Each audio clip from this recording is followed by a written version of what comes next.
Black CEO checks into a room at his own hotel. What the receptionist does next goes viral. "Sir, I'm sorry, but this reservation can't be honored."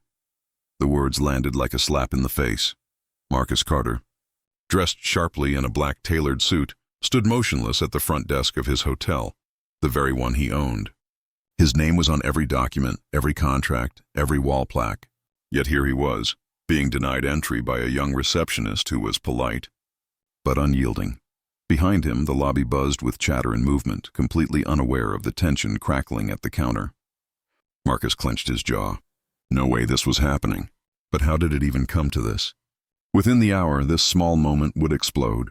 Cameras flashing, lawyers scrambling, and headlines everywhere reading, "Billionaire denied entry at his own hotel." And all of it began because of one receptionist's assumption. Marcus Carter wasn't an ordinary businessman. He was the youngest black billionaire in the hospitality industry, a man who had risen from nothing to own one of the most prestigious hotel chains in the world. Yet, despite all the magazine covers and public success, the world still chose to see him through prejudice. Tonight was supposed to be simple, a low-profile visit to quietly inspect his newest property. No security team, no press, just Marcus, his briefcase, and a reservation under the name M. Carter. But the receptionist, Emily, had taken one glance at him and decided otherwise. "There's no way this man owns a penthouse suite," she must have thought. "I'd like to speak with your manager," Marcus said, his tone calm but firm. Emily hesitated, then pressed her earpiece.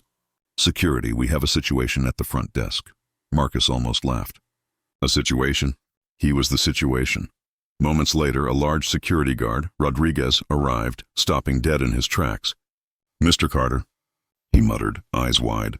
Emily's face drained of color. "You know him?" she whispered. Rodriguez nodded slowly. "Everyone knows him.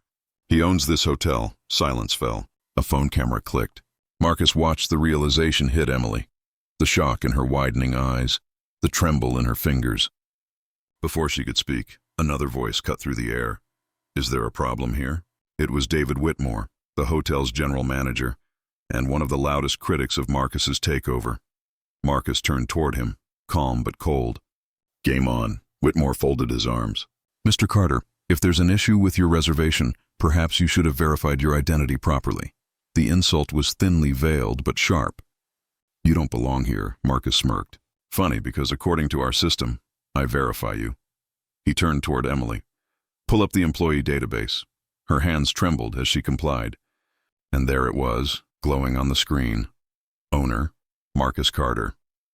Gasps spread through the lobby. Whitmore's smirk evaporated instantly. "This is a misunderstanding," he said quickly.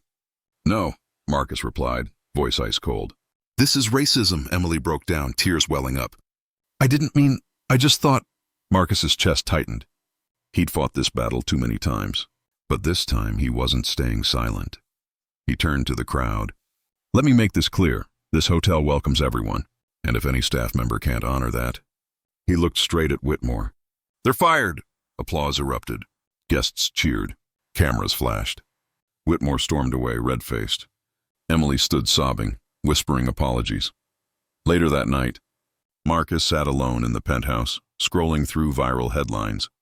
CEO exposes bias at his own luxury hotel. A knock on the door interrupted him. It was Emily, eyes swollen and red. I'd like to resign," she said quietly. Marcus studied her for a moment. Then he spoke softly. "Or, you could stay. Learn from this. Do better." She stared, stunned. "You'd let me?" He smiled gently. "Everyone deserves a second chance, even those who once denied me mine." Outside, the city lights shimmered. Marcus exhaled deeply. This wasn't just a victory, it was a reckoning. And the whole world was watching. If this story moved you, hit that like button and drop a karma in the comments below.